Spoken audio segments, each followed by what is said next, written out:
parâmetros estabelecidos que definem a maneira de articular a teologia. E se nós tivermos condição de enxergar aqui, eu queria só mostrar o gráfico que estabelece as distinções, o que aconteceu historicamente, pegando você tem um movimento, né, da fé cristã que se espalha pelo ambiente europeu, né? Na Idade Média isso vai virar uma sistematização da teologia medieval, que vai ser uma sistematização organizada especialmente em cima de estruturas filosóficas. E nós temos o pensamento de Platão e o pensamento de Aristóteles. Aí você vai ver o desenvolvimento dessa teologia, especialmente tomista medieval, que é um aristotelismo cristão, e assim você cria caixas pré-estabelecidas de como você organiza a teologia. Quando a reforma protestante acontece na dimensão de questionar o que da Igreja Católica. Vamos ver quem é evangélico aqui. O que a reforma questiona da Igreja Católica do ponto de vista teológico? Então, quais? Quais são os pontos fundamentais? Indulgência é um detalhe. Infalibilidade papal. O que é isso? É que a verdade última acaba com o Papa. A discussão envolve onde é que está a autoridade. Qual é a perspectiva da Igreja Católica? A autoridade está na Igreja, na instituição. Infalibilidade papal, uma infalibilidade teológica como representante da Igreja. A diferença da perspectiva protestante evangélica é que a autoridade está no texto e não na instituição. Então, por que a igreja é boa? Vai dizer o evangélico, porque a Bíblia diz que ela é boa. E a igreja, por diferença da Bíblia, não é boa. O catolicismo, por que a Bíblia é boa? Porque a igreja diz que ela é boa. Se a igreja disser que não é tão boa, a gente põe o livro a mais, tira, põe, deixa no lugar, faz como achar melhor, porque a autoridade está na igreja. Como se diz em latim, extra ecclesia nulla salus, ou seja, fora da igreja não há salvação. Essa é a referência. O que mais que a reforma questionou? Além da autoridade? Cânon. Cânon, que tem a ver com bibliologia. A discussão é qual é o papel do texto, qual é a extensão do texto, qual é a referência. Na tradição católica, você tem o texto e, junto com a igreja, tem autoridade. No final das contas, a igreja tem autoridade maior, então a Bíblia ganha um aspecto diferenciado na tradição reformada. E que mais? O mais importante de tudo, que pelo menos deveria ser... O batismo também é uma referencial muito grande, né? É, mas em que sentido? Onde é que está o ponto teológico? Porque a Igreja Católica faz o batismo não para arrependimento. Sim. O que o batismo faz na Igreja Católica? Qual é a função do batismo? Ninguém nunca foi agregar a igreja. Hã? Pode agregar a igreja. Ô, Coroinha. Qual é a função do batismo? Agregar ele no princípio. Então, em que sentido? O batismo é um sacramento. O sacramento é um meio de graça. Se um padre ele faz um casamento e amanhã ele não é mais padre, ele se tornou qualquer outra coisa, o casamento vale? Vale porque ele é um sacramento da igreja, que é chamado de ex operato. Ele funciona por si mesmo. Então, o batismo infantil ele apaga o pecado original e permite que a pessoa entre na única e verdadeira igreja. Essa é a teologia oficial. Esse é o pensamento. E a reforma vai questionar e vai dizer, não é assim. Na verdade, a grande diferença está na maneira que se entende salvação. Nós somos salvos pela graça, pela fé, única e exclusivamente por Cristo Jesus. Na Igreja Católica, o pensamento é diferente. O pensamento é que você é salvo pela Igreja, você é salvo pelos diversos elementos que fazem parte da Igreja e que levam você a aproximar-se de Deus. Você nunca pode ter certeza da sua salvação, da sua condição. No pensamento protestante, a salvação acontece de uma vez, a justificação de uma vez e a santificação paralela. Ela é paulatina. O pensamento católico, a salvação é igual à santificação, é uma coisa que vai acontecendo aos poucos e depende da Santa Igreja e do relacionamento, inclusive sacramental para com ela. Então aí o pensamento protestante afastou-se. Então, esses elementos, a discussão de soteriologia, de bibliologia, de autoridade da igreja, foi a discussão fundamental. Mas o restante permaneceu muito paralelo, né? A doutrina de Deus, de Cristo, a maneira como se construiu, isso continuou basicamente de maneira, vamos dizer, quase que intocada. Por isso que a gente fala que a reforma, ela vai trabalhar teologicamente dentro de uma escolástica protestante, de uma estrutura de pensamento semelhante ao que havia naquele contexto. Por isso é que a gente vai chegar no século XVIII, como nós dissemos, e chegar no pensamento dentro do contexto alemão, em Altdorf, em 1787, quando surge Johannes Gabler, que é o primeiro indivíduo que fala, peraí, vamos ler a Bíblia sem referência dogmática, sem referência sistemática, sem qualquer tipo de perspectiva dessa maneira, e vamos ler o texto bíblico por si só. Então é um método indutivo, é um método exegético, é um método que passa a considerar o cânon das Escrituras e trabalha uma construção teológica que é uma macroexegese que tenta descobrir o que o texto diz, independente das tradições histórico-sistemáticas construídas através dos tempos. Então, se você vai estudar o livro de Amós, qual é a ênfase no livro de Amós? Justiça social. Então, o assunto teológico a ser tratado é esse no livro de Amós. No outro livro, você vai ter uma outra questão, o livro de Jonas. Tem uma abordagem missiológica, uma ironia em relação à maneira de criticar o nacionalismo judaico. Tem vários elementos que são pertinentes à leitura, independente de considerações sistemáticas que possam pré-direcionar o texto. Amém, irmãos? Posso ouvir um amém? Amém. Posso ouvir uma aleluia? Maravilha, todo mundo está sintonizado, funcionando direitinho. E aí eu mencionei também que, além disso, paralelamente se desenvolveu, aí, especialmente no início do século XX, final do século XIX, foi chamado de História das Religiões, que era, vamos dizer, o embrião da fenomenologia da religião. Então, uma coisa é fazer teologia sistemática, outra coisa é fazer fenomenologia religiosa, outra coisa é fazer teologia bíblica. Perguntas, pedidos de salvação, alguma questão fundamental para a gente poder caminhar? Não, só uma chuvinha só estava bom. Hã? Uma chuvinha estava bom. Uma Né? chuvinha ajudaria. Inclusive seria uma possibilidade, saber se a chuva é temporânea. Ela vai ser a primeira chuva do ano.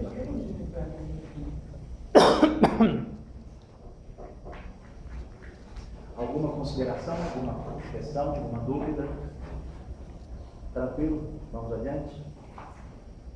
Eu mencionei, quando a gente chega na questão da teologia bíblica, tem algumas tarefas fundamentais que precisam ser consideradas.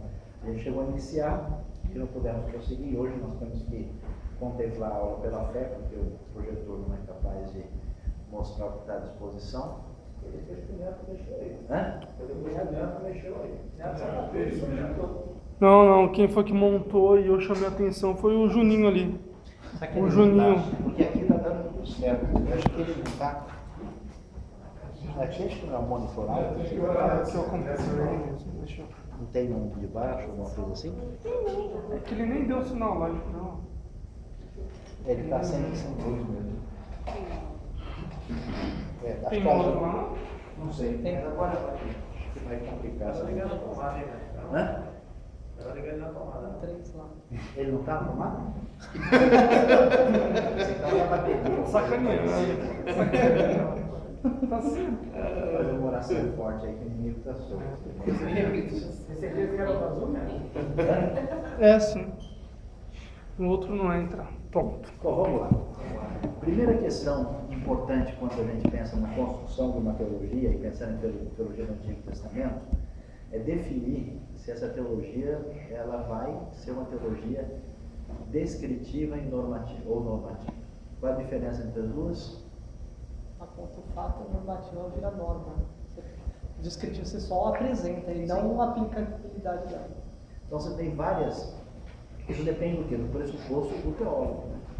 Então a pergunta é: para que é que eu estou fazendo a teologia? Existe uma teologia que alguém pode escrever como constatação da maneira como se dava a realidade no universo bíblico. Quer dizer, como é que o povo de Israel, na sua expressão de fé, trabalhou tal assunto. Foi assim. Agora, o que isso tem a ver comigo? Isso não tem nada a ver. Tem qualquer ligação com isso. Como é que a igreja primitiva vivia? Né?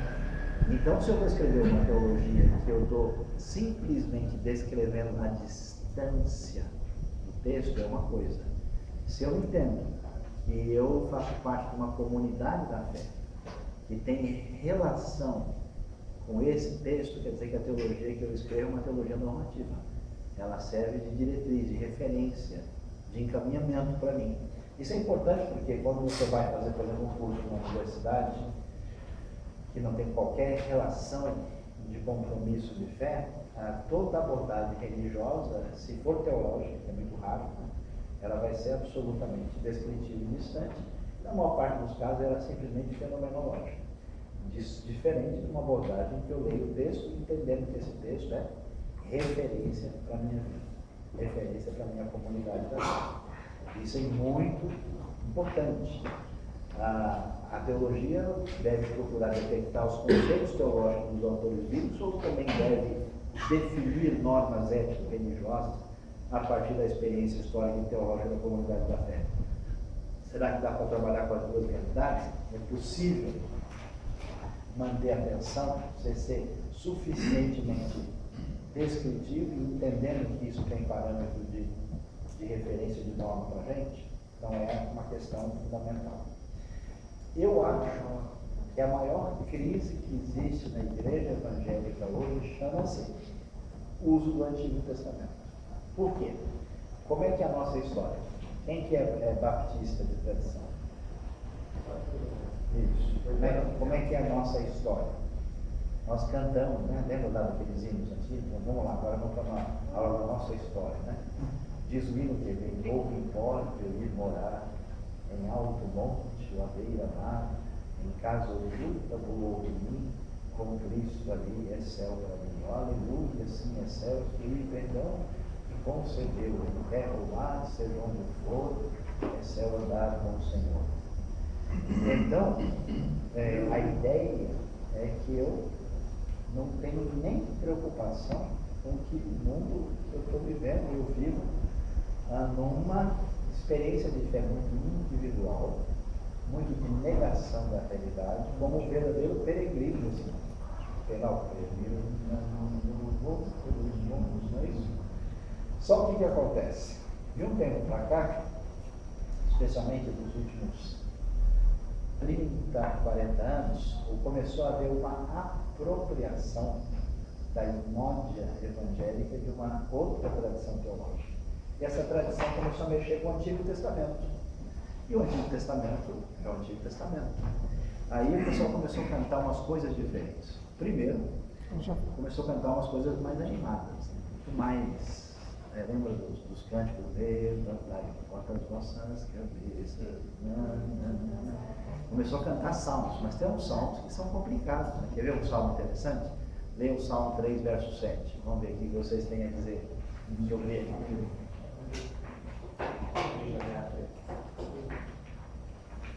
Conhecido como Salmo UFC. Salmo 3, 7. Dá uma lida aí. Levanta-te, Senhor. Isso. Deus meu, pois feriste a todos os inimigos dos queixos quebrados destes livros. Aqui ainda está melhor, porque isso é a versão corrigida ou melhores textos. Ainda traduziu o perfeito no passado, que não é muito seguramente o sentido do original. Quem tem uma outra versão? Nem assim, ó salve, meu Deus, tu atacas os meus inimigos, tu humilhas os maus e acabas com a sua polícia. Essa é a linguagem de hoje, né? É a tradução brasileira de 1900.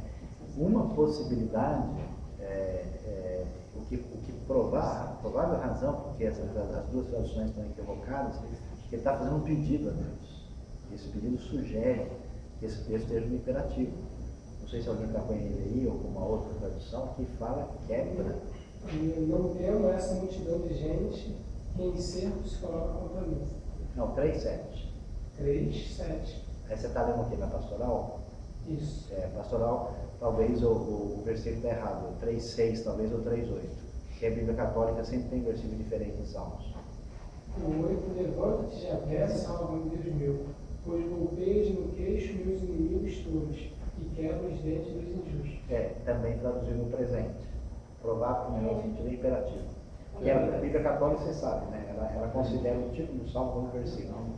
E ela tem os salmos diferentes porque ela não segue o texto hebraico.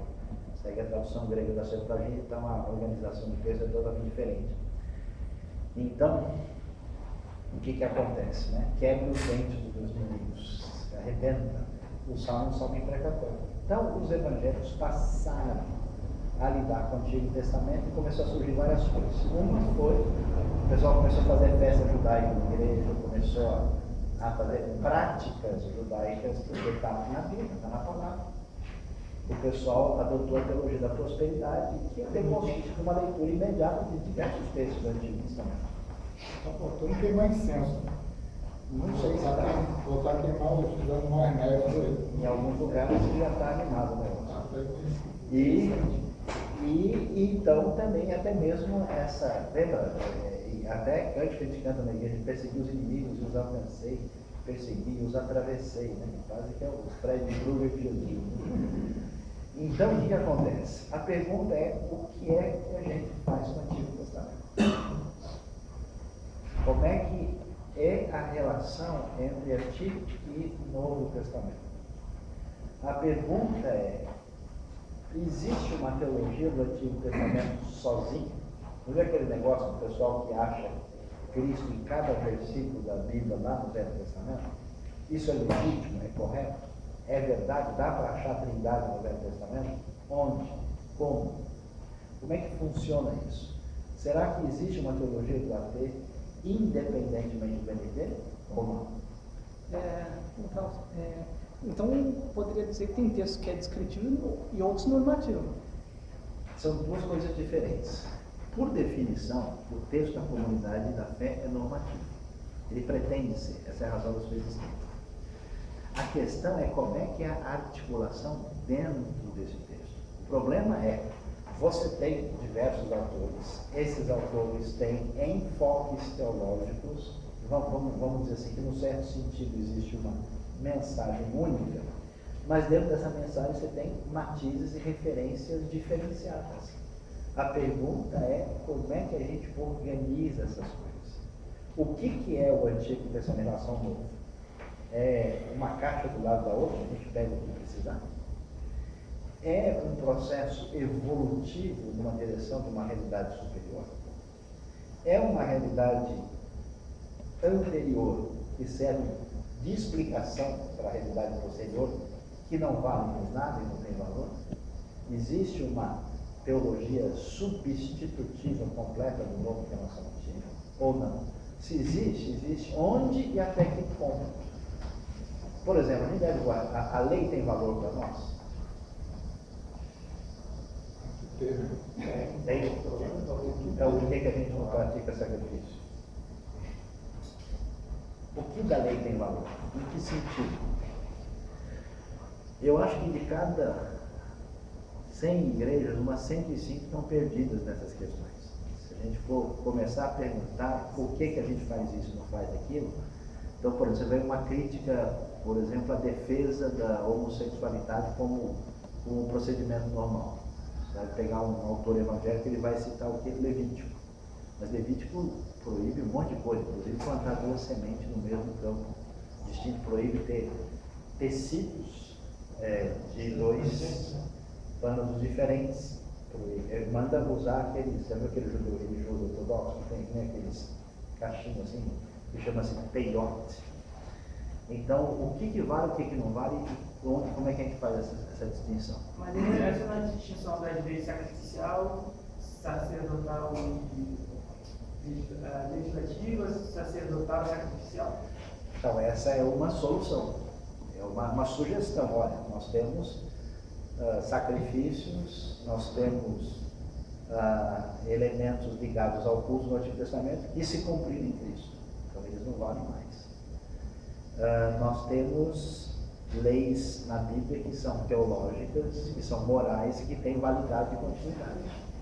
Então, não adulterarás, não furtarás, continua tendo valor de referência para a gente, né?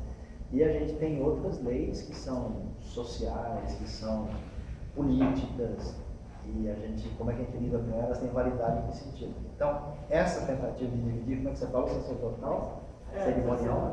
Cerimonial e legislativo. E legislativo, que seria moral teológica. É mais ou menos isso, né? A cerimonial não vale mais, né? Porque sacrificial também se cumpre em Cristo. Agora, como é que a gente faz isso e até que ponto a gente usa o sábado, por exemplo, é o quê?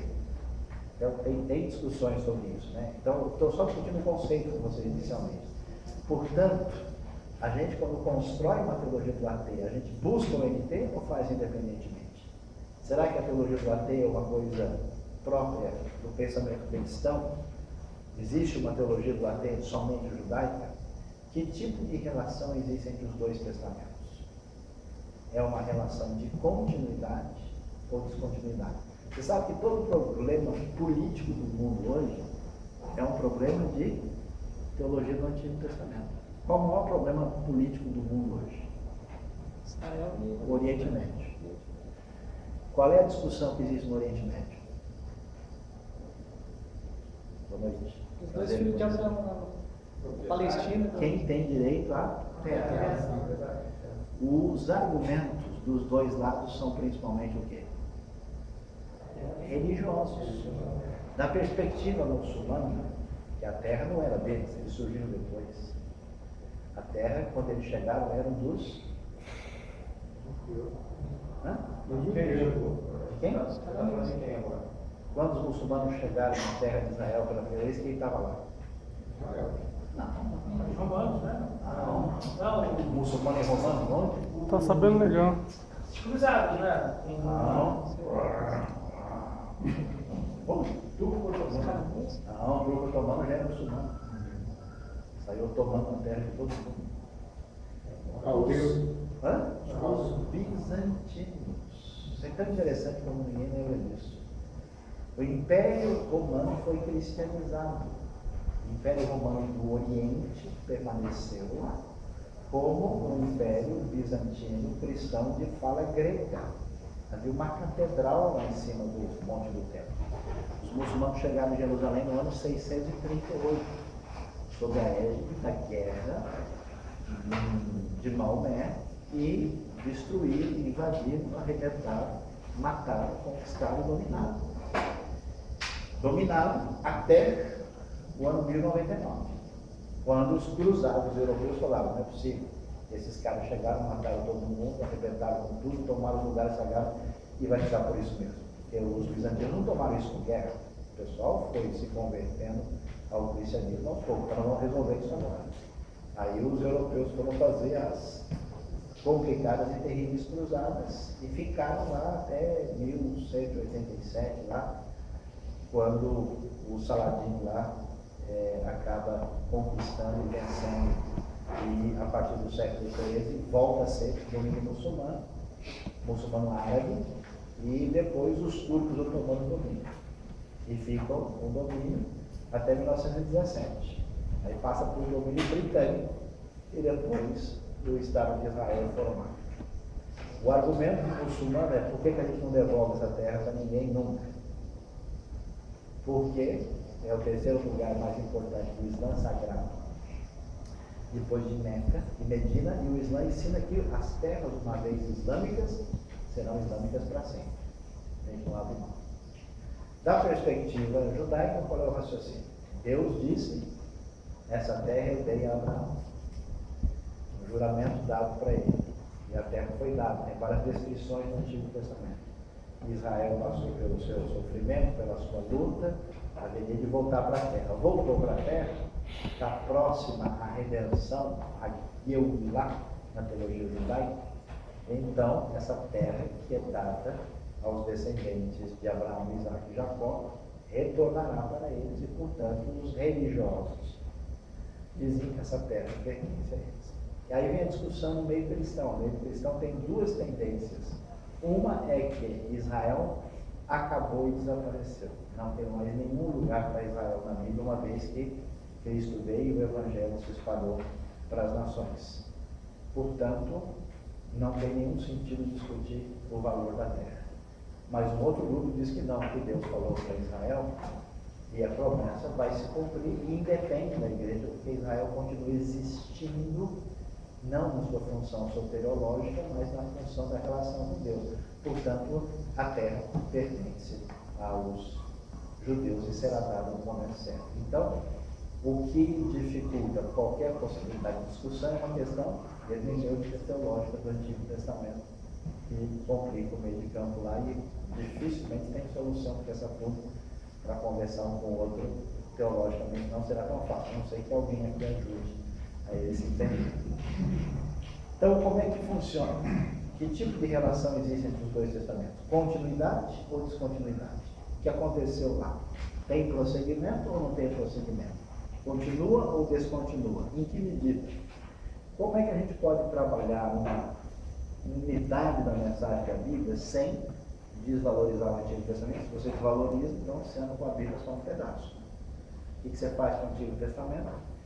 E sem que ao mesmo tempo faça uma cristianização forçada e uma espiritualização que não corresponde ao sentido do texto e devidamente. Então, quando se pensa no assunto, é necessário fazer uma teologia que considere a relação entre Antigo e Novo Testamento. Professor, quando o apóstolo São Paulo, quando ele se refere aquela pessoa que possuía a mulher do seu pai, quando ele cita aquilo ali, ele leva para o lado que parece que o livro do nome, mas já existia. Ele simplesmente torna aquilo, faz lembrar, porque já estava escrito. Então, não tem dúvida, mas assim, quando o Novo Testamento cita o Antigo, ele cita de duas maneiras. Uma para dizer, pessoal, é assim que se faz, está vendo? Conforme disse Deus. Assim diz o Senhor. Mas em outros momentos ele diz, agora eu vou mostrar para vocês a versão 2.0. Porque lembra como é que era o sacrifício, assim? Mas se fosse possível o sangue de todos e vós limpasse o pecado, mesmo não seria necessário um sacrifício. Mas agora chegou o sacrifício perfeito. Livro de Hebreus é isso. Qual o problema de Hebreus? Você tem um grupo de judeus que creu no Messias e que está sendo perseguido e está considerando a possibilidade de dar marcha ré, de abandonar a fé. E aí o autor de Hebreus diz que vocês não podem fazer isso, porque Jesus é superior a Moisés, Jesus é superior ao sacerdócio antigo, ele é superior aos anjos, ele é superior a tudo. Então não faz sentido você dar marcha ré, porque o modelo anterior é incompleto. Então essa dimensão, como é que a gente lida com o Antigo Testamento, tem que ser pensada, tem que ser organizada, trabalhada adequadamente, porque geralmente a pessoa quer fazer, por exemplo, uma discussão política. Bom, aí ele fica à vontade, vai lá pegar os réis, vai lá, aí todo mundo está valendo. Aí se ele for discutir alimentação, bom, aí não, esse Velho Testamento já não tem nada a ver, vou comer a minha linguicinha aqui preparada na feijoada, está tudo certo. Então a pergunta é o que é, por que é, como é, qual é a maneira de organizar isso. Então eu tenho que fazer as teologias que vão discutir o assunto, elas vão ter que partir de uma referência para lidar com essa questão. Como é que eu leio o texto? Existe uma discussão complicada no Antigo Testamento. Complicada por quê? Porque Deus, o Deus que se revela na Bíblia, é um Deus que se apresenta como um Deus de atos e feitos poderosos. Como diz o G. Wright, o Deus que age. Deus, muito mais do que um Deus que é alguma coisa, é um Deus que intervém na história. O Deus que aparece para Israel é o Deus que os liberta do poder do Egito. Como a ação de Deus é histórica, e como você tem uma construção do texto através da história, uma formação, a pergunta é como é que eu leio esse texto? É uma abordagem diacrônica ou uma abordagem sincrônica, ou seja, do jeito que o texto aparece. Muitas teologias bíblicas sistemáticas parecem considerar o texto bíblico homogêneo e uniforme. É certo fazer isso? Eu vou discutir muitas teologias ou posições, explicações sobre a Bíblia, elas parecem considerar o texto bíblico homogêneo, uniforme. Então, por exemplo, eu queria falar a respeito de dança na Bíblia. Davi dançou. Hoje de manhã eu estava no rádio de lá e estava ouvindo uma explicação sobre como é importante dançar com toda a sua força, que Davi dançou. Então, para que você não venha dançar na sua teologia, como é que você articula isso? Eu posso pegar um texto de Gênesis, um de Jó, um de Cantares, um de Obadias, misturar com Apocalipse e Mateus e tirar uma conclusão? Não. Mas é isso que o pessoal faz. Vai citando um versículo que procura a famosa concordância, hoje é pior ainda com a internet vai mais rápido, né? O cara coloca lá, procura aqueles assuntos. Então, será que a gente consegue fazer uma teologia bíblica sem considerar a história e algum tipo de desenvolvimento teológico nas Escrituras?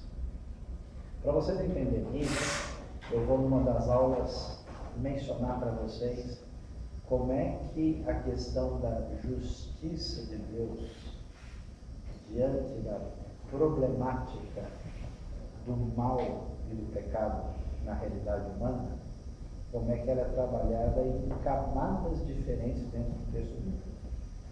O texto bíblico, em alguns aspectos, ele parece um pavê, assim, né? Tem uma camada diferente da outra. E ele tem uma referência que interage com aquela camada anterior. Então, muitas vezes, quando a gente observa o texto, a gente não está vendo quando ele foi escrito, o que ele quis dizer, em que cenário ele está fazendo referência. Você tem texto, por exemplo, se você ler o livro de Deuteronômio, o Deuteronômio é pesado. O Deuteronômio tem um tipo de teologia forte que envolve a ruptura com o paganismo cananita. Então, se o seu irmão que for próximo de você, chamar você para você ir lá adorar outro Deus, que não é o Deus do Senhor que você conheceu, você vai ser o primeiro a matar. Não tenha piedade dos ídolos desses, você faça esmigar e acabe com eles. A postura do Deuteronômio é: se vocês não levarem a sério essa questão do desaparecimento de vocês, vocês vão sumir no meio desse paganismo cruel, imoral e problemático que está à volta de vocês. A atitude tem que ser de ruptura. Em outros textos, tem ao contrário. Livro de Ruth, livro de Jonas, o que tem nos dois livros? O elogio do estrangeiro, a crítica do nacionalismo. Então, a questão é, você tem que falar na história. Como é que a gente constrói teologia? Dá só para pegar os textos e fazendo ou você tem que entender a questão do encaminhamento histórico das ideias dentro do texto. O problema é que no século XIX houve um historicismo muito acentuado e uma ideia de que tudo era evolução, trouxe um trauma para muitos estudiosos da Bíblia que não querem mais ouvir falar disso.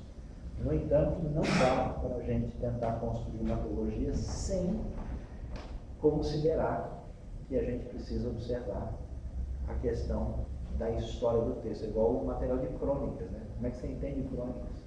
Crônicas necessariamente só faz sentido se você entender o período persa, o pano de fundo persa e o tipo de história escrita nesse contexto. Próxima coisa importante. Quem escreve uma teologia, elabora uma teologia, vai deixar claro qual é a maneira como essa pessoa lida com o texto bíblico. E esse é um negócio muito sério e complicado, porque quais são os caminhos para a gente definir onde está o ponto de autoridade? Na cultura, católica tradicional medieval, como é que eu sei o que é verdade? Onde é que está a verdade? Na instituição. Se eu quero saber a verdade, eu pergunto para a igreja: igreja, o que é o certo? É isso. Está resolvido. Na cultura pós-medieval, cultura europeia pós-cartesiana, racionalista e iluminista, onde é que está a verdade? Hã? Na ciência, mais especificamente, na razão. Cogito ergo sum. Então, como é que eu sei que é verdade? Eu faço o teste racional. Então, nós temos lá, Moisés atravessou o Mar Vermelho, perguntando para a igreja: igreja, o que foi que aconteceu? E ele responde: Moisés atravessou o Mar Vermelho. Pergunta para a razão: razão, o que aconteceu? Olha, esse negócio de atravessar o Mar Vermelho é complicado, racionalmente eu não consigo explicar. Isso deve ter uma outra explicação que está fora, não dá para entender. Posteriormente, a filosofia contemporânea, especialmente na sua configuração existencialista, onde é que está a verdade? Indivíduo? Na experiência intensa do indivíduo. Relativismo? Isso acaba no relativismo, mas a verdade está ligada à minha experiência individual. E na tradição protestante evangélica e judaica? No texto. Está aqui. Razão, experiência individual intensa, no texto ou na autoridade da instituição. Não tem outro caminho. Se alguém tentar inventar alguma coisa, a não ser que você escolha uma outra fonte de autoridade. Não, a minha fonte de autoridade é Kant, é Marx, é Freud, sei quem você quiser. Mas alguém vai ser a sua referência. Então, quando alguém faz uma teologia contigo, por exemplo, o Erich Fromm escreveu um texto grande sobre o Antigo Testamento, totalmente debaixo de uma abordagem psicanalítica.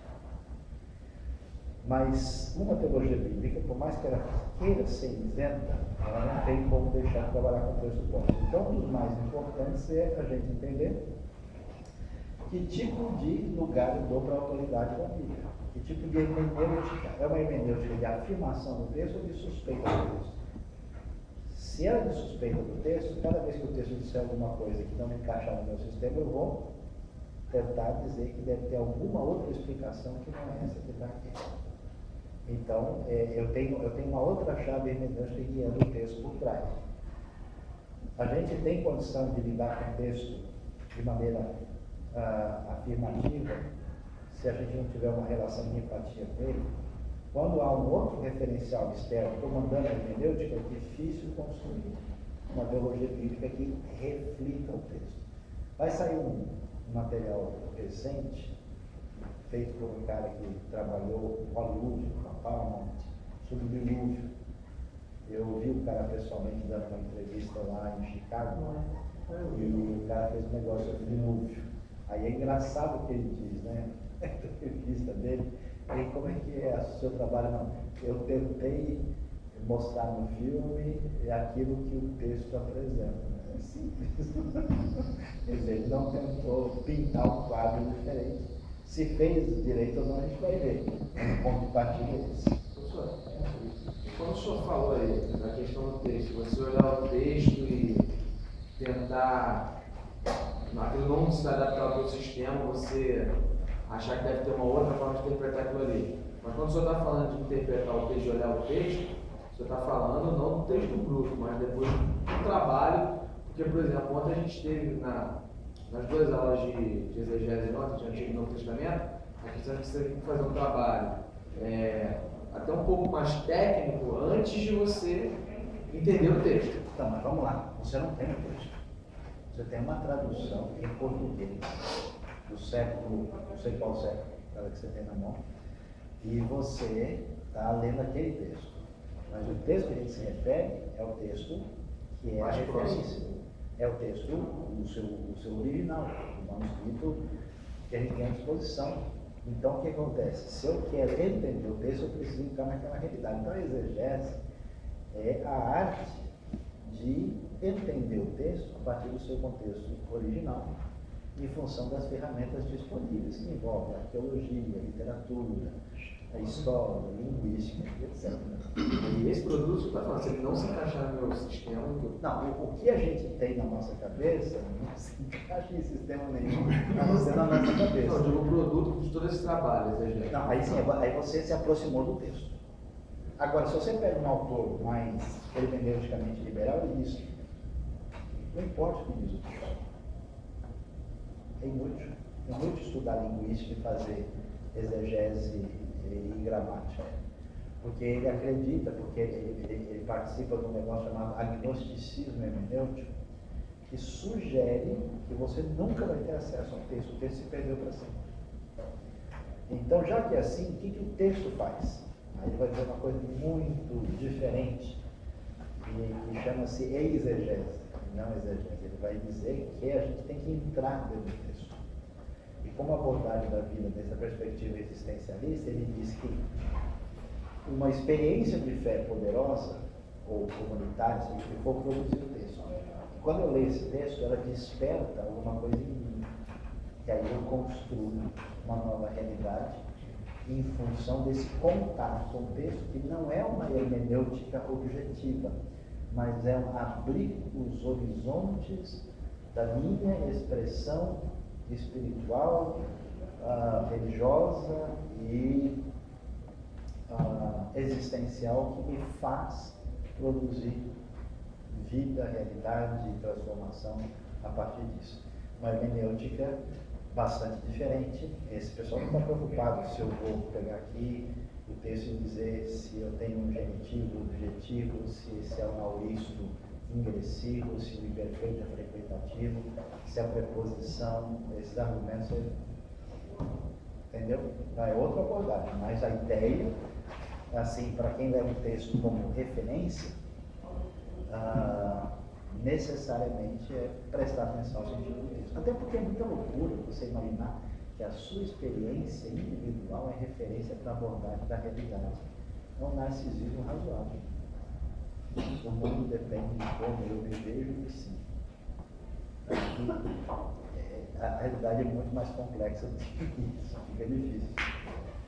Próxima questão, importante, a discussão sobre unidade e diversidade. Será que é possível achar um centro de organização para uma teologia do Antigo Testamento, do Novo Testamento? A pergunta é o seguinte: o Antigo Testamento ele tem uma coluna vertebral, ele tem uma referência unificadora dentro dele, e se tem, qual que é? Ou será que ele tem duas? Uma é aliança, né? Hã? Uma acho que é aliança. Uma acho que é aliança. E tem que ter três? Ou tem outra? Essa já levantou uma bola. Podemos cortar a bola na beira da rede ou vamos esperar mais uma jogada? Como é que a gente faz? Jogo. Né? Então vamos ver. Então como é que funciona? Ele é uma estrela do mar, ele é uma coluna vertebral, ele é um tripé, ele é um carro, tem quatro. Qual é a figura que mostra a realidade do ateu? A opinião do senhor é qual? Hã? A opinião do senhor é qual? Vou fazer uma oração para Deus e revelar para você. Será que o conceito de aliança, de promessa ou de ação divina na história são adequados para organizar uma material bíblica? História, não tem dúvida que o Antigo Testamento apresenta uma certa referência de caminhada conjunta. Né?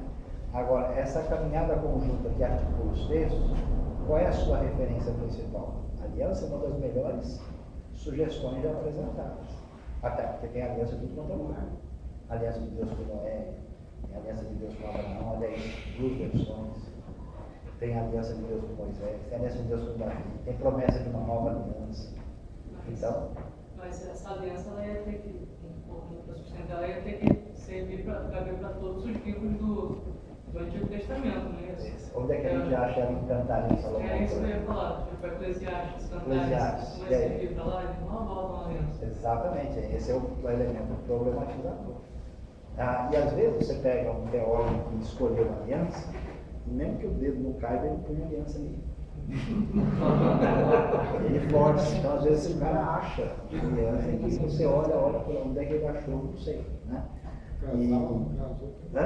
Pois é, já que casou com a aliança, tem aliança em Cantares. Até que Cantares dá, mas que Eclesiastes, por exemplo, é complicado. Né?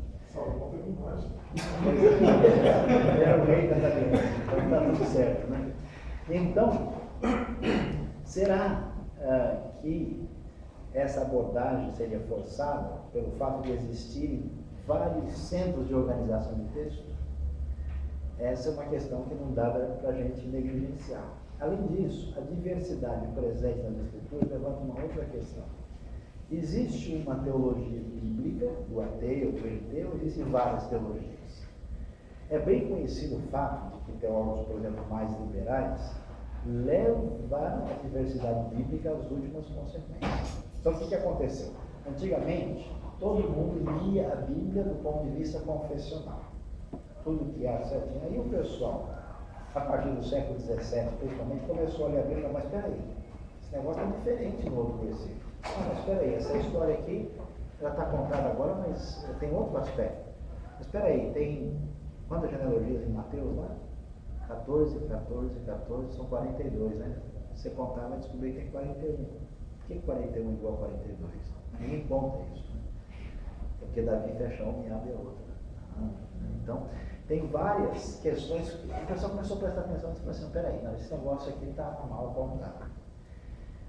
Esse texto tem histórias diferentes, origens diferentes, ele é uma justa posição posterior e é complicado esse negócio. Aí esse espírito analítico se tornou exageradamente crítico até um ponto em que, em alguns mais radicais, eles esfacelaram completamente o texto, dizendo que não tem unidade nenhuma. Você pega um autor bem crítico, ele vai dizer que Oséias tem 12 autores diferentes. Tem texto suficiente para isso. De tão crítico que o cara é. Por outro lado, gente muito fundamentalista tem tentado ver unidade a partir de lentes sistemáticas e filosóficas mais do que bíblica, forçando uma unidade numa situação que você não tem, como, por exemplo, achar aliança em Eclesiastes. A discussão é como é que deve ser trabalhada essa relação. Aí está um grande dilema aberto para discussão. Quem lê o material, por exemplo, do professor lá da região de Boston, o Norman Hammond, o Walter Kaiser, ele sugere que toda a relação de coluna vertebral central do Antigo Testamento é a ideia de promessa. Walter Eichrodt, um alemão, ele acha que é aliança. Então, nós vamos lidar com isso, vamos ler certas coisas, vamos mexer, né, com certas ideias para a gente poder entender o cenário. Agora, vejam bem, se a gente não entender essas ideias fundamentais, nosso trabalho fica prejudicado lá na frente. E você está com o seu sistema imunológico desprotegido, qualquer bobagem que você ouvir, você pode achar interessante. Então, o Ministério da Saúde Espiritual diverte, se a gente entende essas coisas, isso pode ajudar a gente a interagir adequadamente. Próxima questão. A teologia ela é feita a partir de que referência? Uma teologia canônica ou não canônica?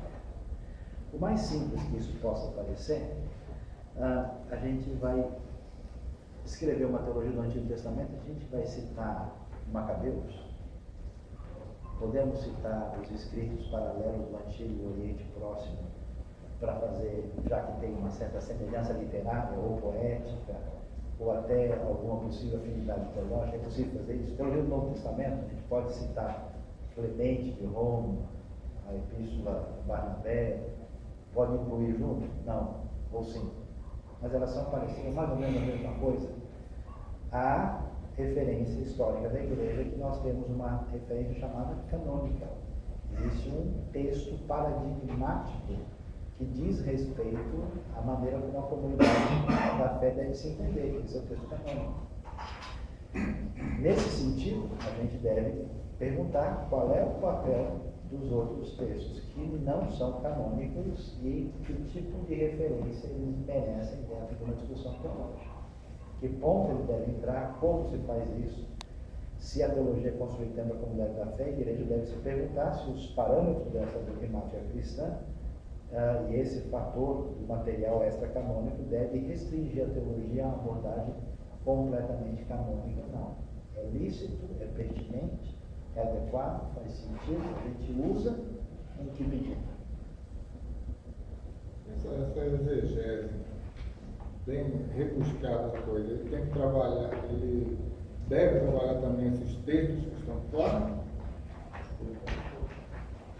A exegese, sem dúvida. Ele deve trabalhar, mas a pergunta é qual é a função desse texto. Então, por exemplo, quando você estuda o Antigo Testamento, a gente hoje sabe que os padrões literários que você vê no Antigo Testamento são padrões literários comuns no Oriente Antigo. Então você pega um cara como Mitchell Dahoud, que escreveu na série Angkor Bible, comentário dos Salmos, 3 volumes, que estudou profundamente a cultura ugarítica, os textos de Ras Chandra.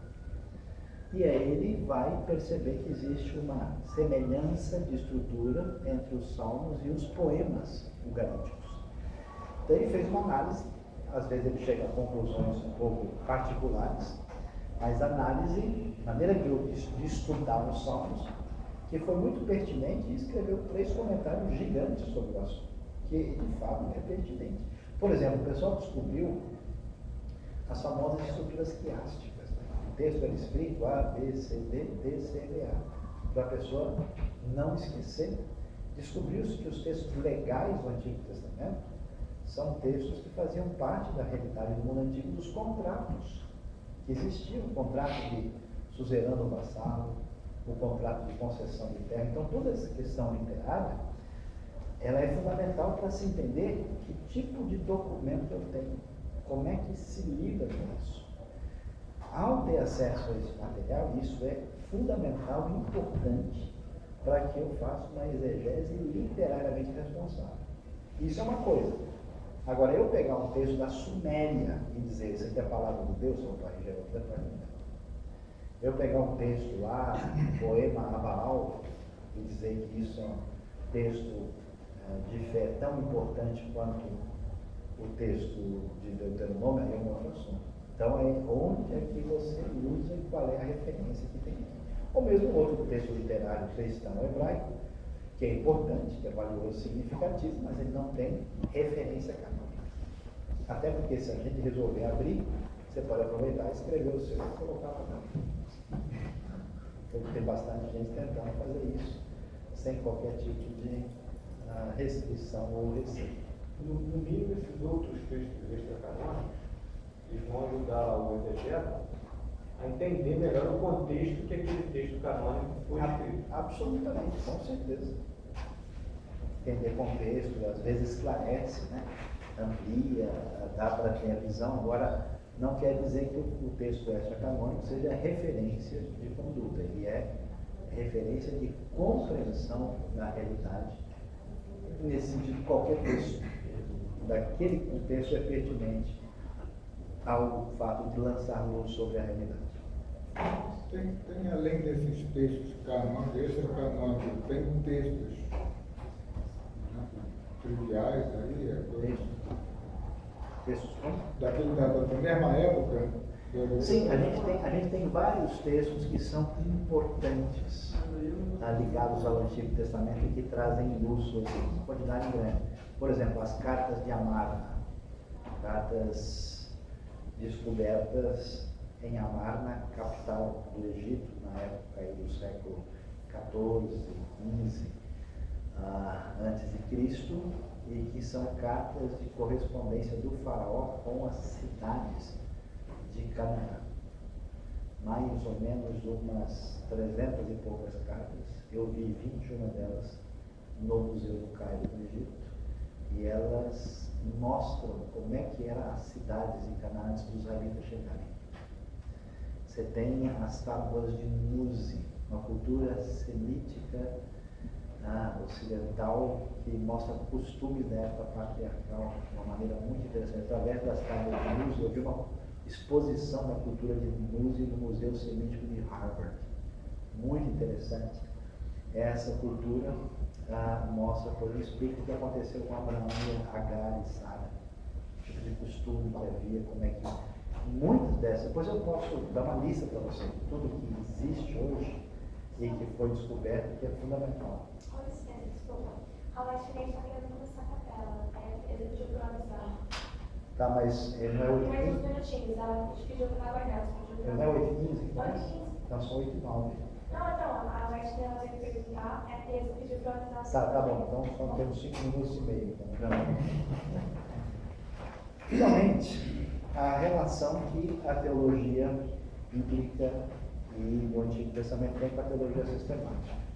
Que é o que acontece, quando a pessoa começa a estudar uma teologia bíblica, quando ela começa a estudar qualquer coisa, a atitude imatura é achei a pedra filosofal.